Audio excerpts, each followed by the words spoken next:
Hi friends, hello, welcome to Crazy drama. இன்றைக்கி நாம் start பண்ண போகிறது ஒரு புது ஹாரர் வித் ஃபேண்டசி ட்ராமா தாங்க. இது ஒரு தாய்வான் ஹாரர் ட்ராமா. இதில் நீங்கள் எதிர்பார்க்குற மாதிரி கொஞ்சம் ஹாரர் சீன்ஸும் நிறையவே ஃபேண்டசி சீன்ஸும் இருக்கும்.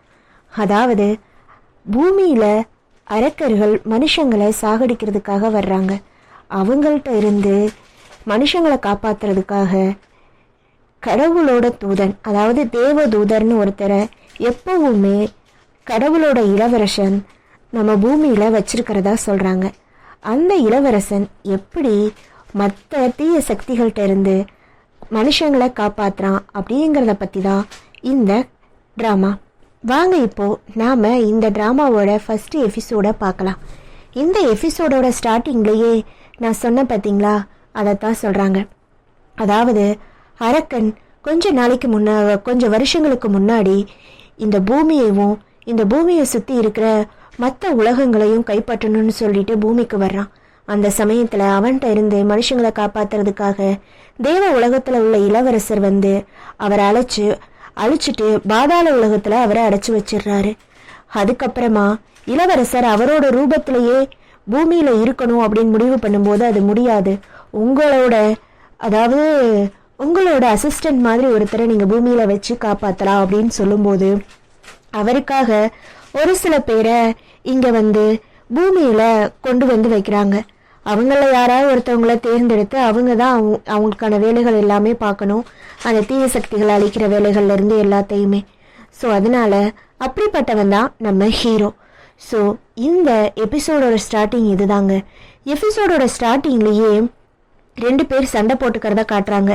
ஒருத்தன் நம்ம ஹீரோ, அந்த ரிங் வச்சு சண்டை போடுறான் பார்த்தீங்களா, அவன் தான் நம்ம ஹீரோ. இன்னொருத்தன் எதிர்த்தாப்பில் இருக்கிறது வந்து அதாவது தேவர்களோட தூதன் ஒருத்தன் இருக்கும்போது அவன் வந்து அரக்கர்களோட அசிஸ்டன்ட் மாதிரி தூதன். அவன் வந்து பூமிக்கு வர்றதுக்காக இந்த மாதிரி அவங்கள ஒருத்தனை செலக்ட் பண்ணி தீய சக்திகளை வந்து எப்படியெல்லாம் கொண்டு வர முடியுமோ அது மாதிரி அவன் ட்ரை பண்ணுறான். அவங்க 2 பேர்த்துக்கும் நடந்த சண்டையில் நம்ம ஹீரோ தான் ஜெயிக்கிறாரு. இப்போது கதைக்குள்ளே போனோன்னா ஸ்டார்டிங்லேயே ஒரு பொண்ணை காட்டுறாங்க. ஒரு பாலடைஞ்ச பெரிய கட்டடத்துக்கு முன்னாடி நின்றுக்கிட்டு இருக்கா. சரின்னு சொல்லிட்டு தைரியத்தை வரவழைச்சிட்டு உள்ளே போகிறா. இவ தாங்க நம்ம ஹீரோயின். பார்க்க குட்டி பொண்ணா இருக்கால்ல. உள்ளே போகும்போதே அங்கே ஒரு தாத்தா என்னடான்னா வாட்ச்மேன் தாத்தா உள்ளே உட்காந்து தூங்கிக்கிட்டு இருக்காரு. இவ போய் ஒரு அட்ரஸை காட்டி நான் மாஸ்டர் ஜென்னை பார்க்கணும் அப்படின்ற மாதிரி சொல்கிறான். மாஸ்டர் ஜென்னுங்கிறதா நம்ம ஹீரோ. பார்த்துட்டு அந்த தாத்தா என்னடான்னா தூக்கமே களையவே இல்லை, அப்படியே தூங்கிக்கிட்டே இருக்காரு.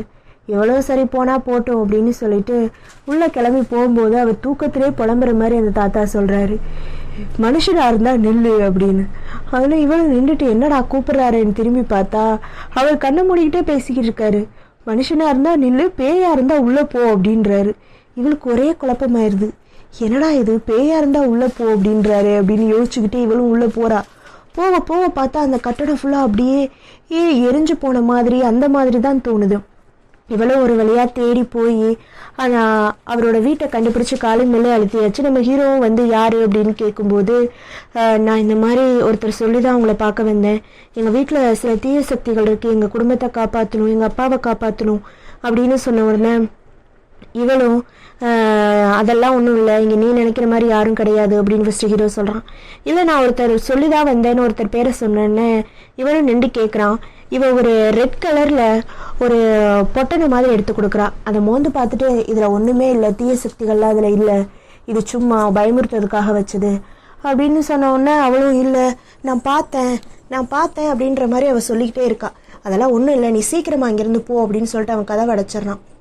இவன் என்னடானா நான் போக மாட்டேன், இங்கே தான் இருப்பேன் அப்படின்னு சொல்லி நின்றுக்கிட்டே இருக்கும்போது சுற்றி பார்த்தா அவளை சுற்றி ஒரே வெறும் நெருப்பாக எரிஞ்சுக்கிட்டு இருக்கு. என்னடா இது திடீர்னு எப்படி நெருப்பு வந்துச்சு அப்படின்னு பார்க்கும்போது நம்ம ஹீரோ வேகமாக வந்து அவளை இழுத்து பிடிச்சி துணியை வச்சு மூடி காப்பாற்றுறான். பார்த்தா அந்த நெருப்புக்குள்ளேருந்து அவ்வளோ பேய்ங்க வருது. சரின்னு ஹீரோவும் காப்பாற்றி கொண்டு வந்து உள்ள வீட்டுக்குள்ளே வைக்கும்போது ஏற்கனவே அங்கே ஆல்ரெடி உள்ள ஒரு பொண்ணு உட்காந்துக்கிட்டு இருக்கா அரைகுறையா. அந்த பொண்ணு இவளை பார்த்துட்டு யார் அந்த பொண்ணு, உனக்கு வயசு எத்தனை அப்படின்னு இந்த பொண்ணு பார்த்து கேட்டோடனே அவளும் சொல்கிறா 18 வயசு அப்படின்னு சொன்னோடனே ஹீரோவை பார்த்து பாவம் பார்க்க சின்ன பொண்ணாக இருக்கா, சீக்கிரமாக விட்டுரு, ரொம்ப தொல்லை பண்ணாத அப்படின்ற மாதிரி வேறு அர்த்தத்தில் சொல்லிட்டு போகிறான். சரின்னு அவளும் கிளம்பி போனதுக்கப்புறம் நம்ம ஹீரோ வந்து பேசுகிறான். என்னதான் உனக்கு பிரச்சனை, எதுக்காக இப்போ இங்கே வந்திருக்க அப்படின்னு சொல்லி கேட்கும்போது, இந்த மாதிரி எங்கள் அப்பா அம்மாவுக்கு பிரச்சனை, நீ தான் வந்து காப்பாற்றணும், எங்கள் அப்பா தான் இதில் ரொம்ப பாதிக்கப்பட்டிருக்காரு அப்படின்னு சொன்னோடனே, அந்த பொட்டணத்தில் ஒன்றுமே இல்லைம்மா, நீ கிளம்பு அப்படின்னு சொல்லிக்கிட்டு இருக்கும்போதே நம்ம ஹீரோ அந்த 2 லாலிபாப் கொண்டு வந்து வைக்கிறான் பார்த்தீங்களா, அதுதான் அந்த இளவரசரோட சிலை. அந்த இளவரசருக்கு ரொம்ப பிடிச்சதே லாலிபாப் தாங்க. அந்த சமயத்தில் ஒரு குருவி வந்து ஒரு சீட்டை வச்சுட்டு போகுது. அந்த சீட்டு என்னடான்னா, நம்ம அந்த இளவரசர் அப்பப்போ நம்ம ஹீரோவுக்கு அந்த குருவி மூலமாக தான் சில மெசேஜ்களை அனுப்புவார். சரின்னு ஹீரோயினும் எவ்வளவோ பேசி பார்க்குற, நம்ம ஹீரோ சொல்கிறத கேட்குற மாதிரியே இல்லை. ப்ளீஸ் நீங்கள் இன்னொரு டைம் பாருங்கள், நான் சொல்கிறது நிஜமாலே உண்மை, நான் அந்த உருவத்தை பார்த்தேன், 2 உருவம் அப்படின்ற மாதிரி அவள் சொல்லிக்கிட்டே இருக்கா. இவனுக்கு ரொம்ப எரிச்சலாக போயிடுது. சரின்னு இளவரசர் கொடுத்த அந்த பேப்பரை பிரித்து பார்க்குறான். இவ என்ன பேரை சொன்னாலோ அதே பேர் தாங்க அதுலேயே இருக்குது. என்னடா இது, அப்போ உண்மையாக இருக்குமோ அப்படின்ற மாதிரி இவனும் யோசிச்சுட்டு, சரி காட்டு பார்க்கலாம் அப்படின்ற மாதிரி கேட்ட உடனே அவளும் அவரோட விசிட்டிங் கார்டை எடுத்து காட்டுறா. சரி ஓகே, இதை நீ முதல்ல காமிச்சிருக்கலாம்ல அப்படின்ற மாதிரி கேட்டுட்டு, சரி என்னெல்லாம் நடந்துச்சு அப்படின்னு சொல்லி கேட்டு தெரிஞ்சுக்கிறான். சரி வா போகலாம் அப்படின்ற மாதிரி வெளியில் கூட்டிகிட்டு வரான்.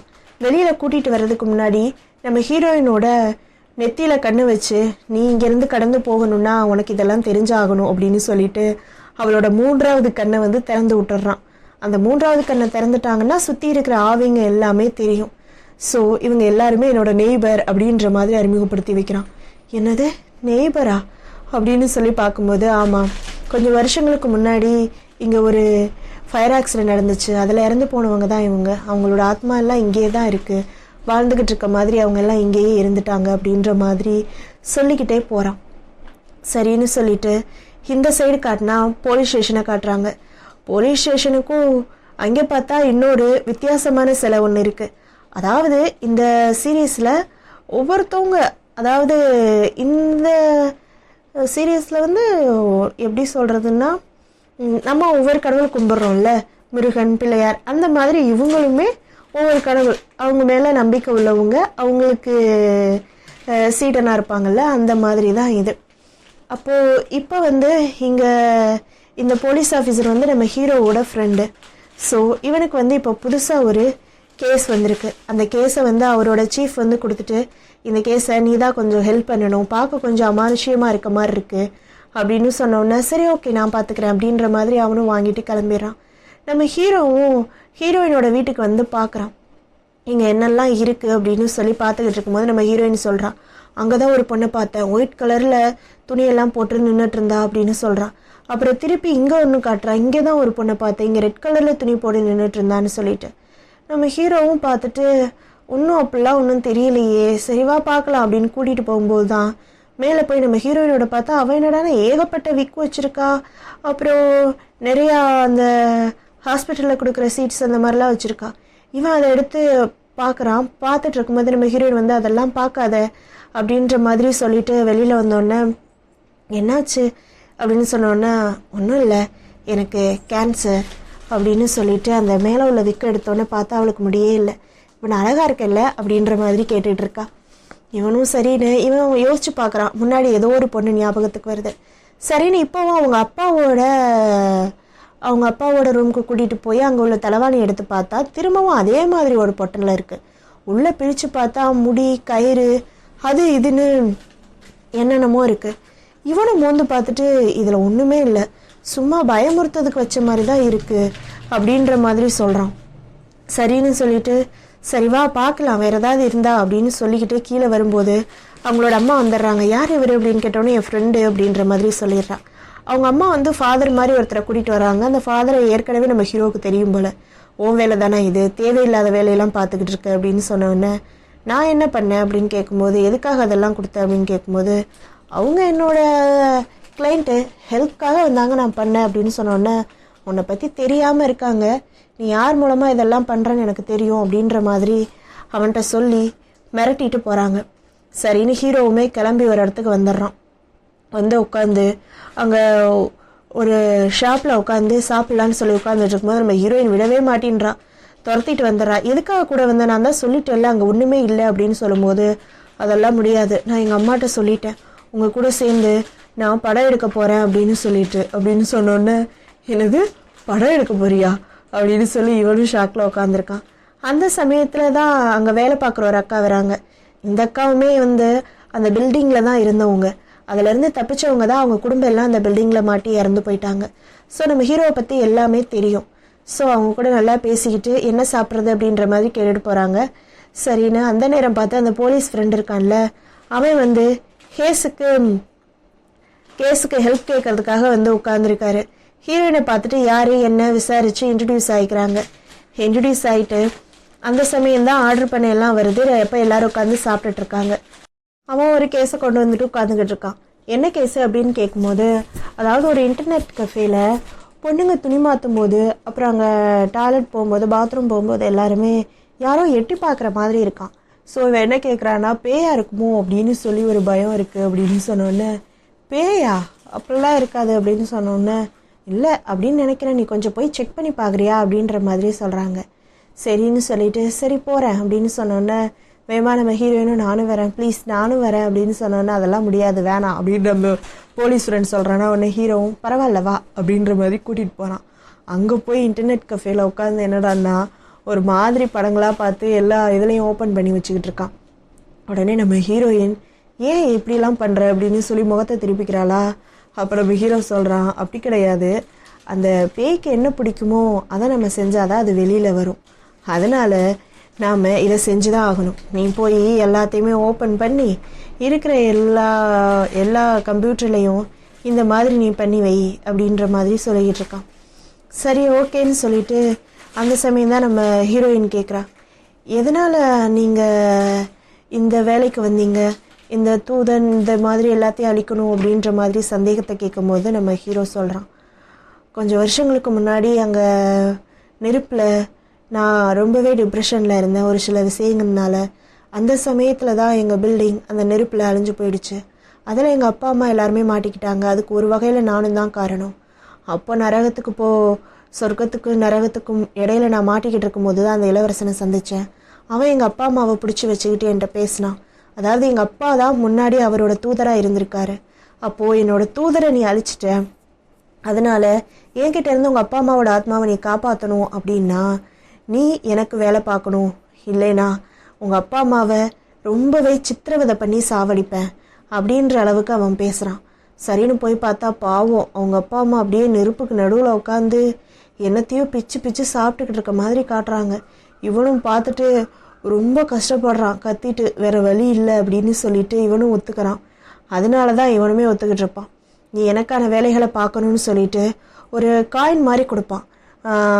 அந்த புக்கு நிறையாவே இருக்க அந்த எல்லா கேசஸ் அந்த அளவுக்கு அவன் எல்லாத்தையுமே முடிக்கணும். அந்த காயின் ஃபுல்லாக தீர்ந்து போகிற அளவுக்கு அவன் அங்கே வேலை பார்க்கணும் அப்படின்ற அளவுக்கு ஒரு அக்ரிமெண்ட் போட்டிருப்பாங்க. சரின்னு அவனும் அதை வாங்கிட்டு வந்து உட்காந்தாச்சு. அதில் உள்ள எல்லா இதையும் அவன் செஞ்சு முடித்தாதான் அவன் இதிலேருந்து விடுதலையே ஆக முடியும். இவனும் ஒத்துக்கிட்டு வந்துட்டான். இப்போ ஓப்பன் பண்ணி பார்க்குறான். இப்போ எனக்கு கொஞ்சம்தான் காயின்ஸ் இருக்குது, சீக்கிரமாகவே நான் முடிச்சிடுவேன் அப்படின்ற மாதிரி சொல்லிக்கிட்டு இருக்கான். நம்ம ஹீரோயினும் நீங்கள் ரொம்ப தான் பாவம் அப்படின்னு சொல்லி அவனை பாவப்பட்டு பேசிக்கிட்டு இருக்கும்போதே நம்ம ஹீரோயின் போய் எல்லாத்தையுமே ஓப்பன் பண்ணிக்கிட்டு இருக்கா. அந்த சமயத்தில் நம்ம ஹீரோ பார்த்துட்டு சொல்கிறான், அப்படி செய்யாத, தள்ளி நில்லு அப்படின்னு சொன்னோன்னு அப்போ தான் காட்டுறாங்க அந்த பேயை நம்ம ஹீரோயின்கிட்ட போய் தப்பாக நடந்துக்கிறதுக்கு முயற்சி பண்ணிக்கிட்டு இருக்கு. சரின்னு சொல்லிட்டு நான் உன்னை பயமுத்துறேன் பாரு, என்ன பண்ணிடுறேன் பாரு அப்படின்னு சொல்லிட்டு அப்படியே ஊதி ஊதி ஊதி ஊதி பெரிய பலூன் மாதிரி ஆகிக்கிட்டு இருக்கு. நம்ம ஹீரோ என்ன பண்ணுறான், சிம்பிளாக ஒரு ஸ்ட்ராவ் எடுத்து ஒரு குத்தி மொத்தமாக பறக்க விட்டுறான். இவன் என்ன பண்ணுறதுன்னு தெரியாமல் சுற்றிட்டு வந்துட்டு திரும்பி நம்ம ஹீரோட்ட நல்லா அடி வாங்கிட்டு கடைசியாக சரணடைஞ்சிட்றான். எனக்கு என்ன பண்ணுறதுன்னு தெரியல, எனக்கு எங்கே போகிறதுன்னு தெரியல அப்படின்னு சொல்லிட்டு ஒரு ஸ்க்ரீனுக்குள்ளேருந்து நல்லா மாட்டிக்கிறான் நம்ம ஹீரோட்ட. மாட்டிக்கிட்டு அதுனே ஹீரோ சொல்கிறான், இந்த மாதிரிலாம் நீ பண்ணாமல் இருந்தேன்னா நான் உன்னை எதுவுமே பண்ண மாட்டேன் அப்படின்னு சொன்னோன்னே, எனக்கு எங்கே போகிறதுன்னு தெரில, எனக்கு போகிறதுக்கு ஏதாச்சும் ஒரு இடத்த சொல்லுங்கள், எனக்கு ஒரு கம்ப்யூட்டர் மட்டும் இருந்தால் போதும் அப்படின்ற மாதிரி சொன்னோன்னே, சரி ஓகே வா, எனக்கு ஒரு இடம் தெரியும், நான் அங்கே கூட்டிகிட்டு போகிறேன், சொல்கிற பேச்சை ஒழுங்காக கேட்டால் தான் அங்கேயே இருக்க விடுவேன் அப்படின்ற மாதிரி அந்த பேயையும் கூட்டிக்கிட்டு சரின்னு சொல்லிட்டு கிளம்பி வந்துடுறாங்க. கிளம்பி வரும்போது நம்ம ஹீரோயின் என்னடானா சொல்லிக்கிட்டு இருக்கா, நீ அவர்கிட்டயே போய் கேளு, அவர் ரொம்பவே நல்லவர், உனக்கு ரொம்ப ஹெல்ப் பண்ணுவார், நீ உன்னோட ஆசைகள் எல்லாத்தையுமே இது பண்ணி வைப்பார் அப்படின்னு சொன்னோன்னே போய் நம்ம ஹீரோட்ட உட்காந்து கேட்டுக்கிட்டு இருக்கான். ப்ளீஸ் ப்ளீஸ் உங்கள் கூடயே என்னை கூட்டிகிட்டு போயிடுங்க அப்படின்ற மாதிரி சொன்ன உடனே நம்ம ஹீரோயினும் சரின்ற மாதிரி ஒத்துக்கறான். இந்த சைடு பார்த்தா நம்ம ஹீரோயினோட அப்பாவை காட்டுறாங்க. அவர் ஏதோ ஒரு பொண்ணு கூட போகிற மாதிரி அவள் பார்க்குறா. பார்த்துட்டு யாரா அப்படின்னு சொல்லிட்டு பின்னாடியே போய் செக் பண்ணுறதுக்கு போய் அந்த ரூமில் போய் பார்த்தா அங்கே ஒரு பொண்ணு கூட இருக்கா. அங்கே ஒரு பொண்ணு கூட இருக்கும்போது இவள் போன உடனே அந்த பொண்ணு என்னடானா, நான் வெளியில் போகிறேன், நீங்கள் பேசுங்க அப்படின்ற மாதிரி சொல்லிட்டு அவள் வெளியில் போயிடுறா. அப்போ தான் நம்ம ஹீரோவும் அங்கே நின்றுக்கிட்டு இருக்கான். நம்ம ஹீரோ பார்க்கும்போது தான் தெரியுது அவளுக்கு பின்னாடி தான் அந்த ஒயிட் கலர் அப்புறம் அந்த ரெட் கலர் 2 ஆத்மாவில் அது ரெண்டுமே அவ கூட தான் இருக்குது. அந்த இது வச்சது இவளை அழிக்கிறதுக்கு தான், அவங்க அப்பாவுக்கு கெடுதல் பண்ணுறதுக்காக இல்லை. ஸோ அதனால் அவங்க அப்பா கூட இருக்கிற பொண்ணை அழிக்கிறதுக்காக தான் இவளை ஏவி விட்டுருக்காங்க. சரினா அந்த அவளுமே கார் பார்க்கிங்கில் நடந்துட்டு போயிட்டு இருக்கும்போது அந்த ரெண்டுமே சேர்ந்து இவளை பொசஸ் பண்ணிடுது. பொசஸ் பண்ணி ஃபுல்லாக நம்ம ஹீரோ கூட போட்டு சண்டை போட்டுக்கிட்டு இருக்கு. நம்ம ஹீரோவும் சரியாக அவகிட்ட மாட்டிக்கிற மாதிரி போகிறான். அவன் மாட்டிக்கிற மாதிரி போகிறான். என்ன பண்ணுறதுன்னு தெரில. அந்த சமயத்தில் என்ன பண்ணுறதுன்னு தெரியாமல் அவன் முழிச்சுக்கிட்டு இருக்கான் பாருங்க. இதோட இந்த ட்ராமாவோட ஃபஸ்ட்டு எபிசோட் முடிஞ்சிருச்சுங்க. அடுத்து வர எபிசோடை பார்க்கணுன்னா நம்ம சேனலை தொடர்ந்து சப்ஸ்கிரைப் பண்ணுங்கள், லைக் பண்ணுங்கள், கமெண்ட் பண்ணுங்கள் ஃப்ரெண்ட்ஸ்.